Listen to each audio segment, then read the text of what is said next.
Laing nga lokal nga balita diri sa siyudad sa Tanhay. Nagpasalamat si Nanay Regina Dael sa proper tugas Tanhay ning dakbayan sa Tanhay lalawigan sa Negros Oriental human nakadawat og jetmatic pump gikan ni kaugalingong padulanan ni Tanay City Councilor Tikboy Salma. Sa niaging simana gidawat ni Nanay Regina ang usa ka jetmatic pump nga kini gidonar sa personal mismo ni Konsyala Salma.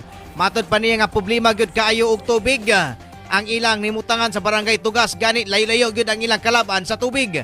Sa iya ang pagka-senior citizen nakauna-una siya gap hangyo ni Konsyala Tikboy Salma o jetmatic pump apan og wala kini pakyasat kay bisan sa kadaghang mihangyo ni Konsyala Tikboy Salma susama niini nahapahatan gyapon siya og nahatagan og jetmatic pump. Ani ang atong pakighinabi ni Nanay Regina Dael. Tato, ma'am? Regina M. Dael. Oh, ito edad na to? 70. Kuan proper. Okay. Ako sus kaning katigulang na nato kaning tubig medyo importante. Munang kinanglan na aga akong parinti kapauban jud ko diri sa Tikboy kay aron makapangayo mi. Nga makatubig nga mi ditong lugaraha. Pila na ba katuig mo nga nag-antos sa walay tubig? Murag 6 years na.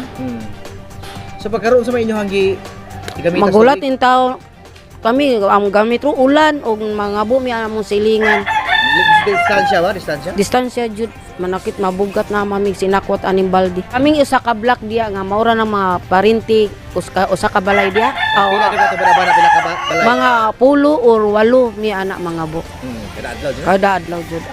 Okay, so nya karon hayod ta nga jetmatic lang gyatay ni Konsyal sa inyong kuan ani kini nga idugang pangayop mas lain. Mawalang among pangkuan nagtagpila ka tubo kay uban mangayop ko mi kay lalo man jud diya di man jud na mahimo og mga pila ka tubo ray tawag asgad man kanang pito ka tubo okay na na. Konsyal Tikboy Salma, thank you jud nga natagaan mi nimo og jetmatic.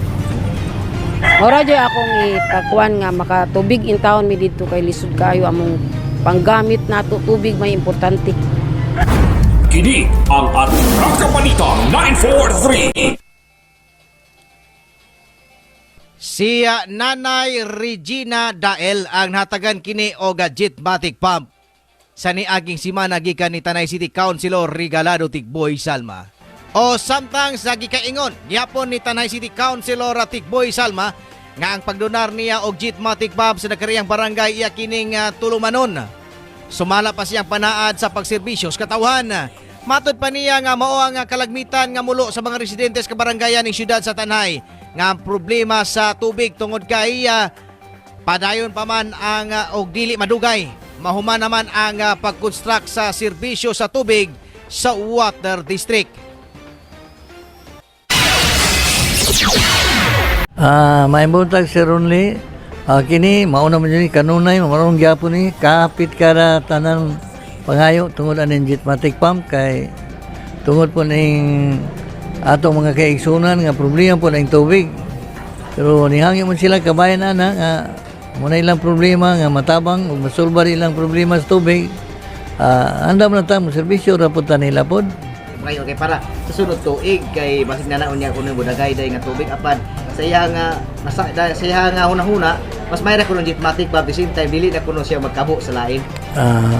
Kanang naman ko paabot ng good kaya naman tayo na kung construction kabayan ani sa Water District dagko kayo ning mga tubo rong ipang-instalar nila kapadulwan na sa syudad sa Tanay. Maabot na diri wala na problema ang tubig nato di syudad. Kini ang ating Balita 943. Si Tanay City Councilor Regalado Tikboy Salma, eksklusibo na hinabik kinis Atraka Balita 943 News Team. Kini ang ating Balita 943. Ang matag katawhan adunay katungod mahibalo sa nagkadaiyang isyu man nasyonal o lokal. Balita nga importanteng masayran ni Juan de la Cruz. Prinsipyo, katungod o baruganan tintugan. Kini ang ating Balita 943. Programa ngang tumong og tuyo mao ang pagpahibalo sa katawhan at Raka Balita 943. Serbisyo publikong wala ipinili at Raka Balita 943. At Raka Balita 943. Sa inyong mga radyo, Lunes hangtod Biyernes, lamang sa pinakapatas nga sibiyahan 94.3 City Light FM at Raka Balita 943.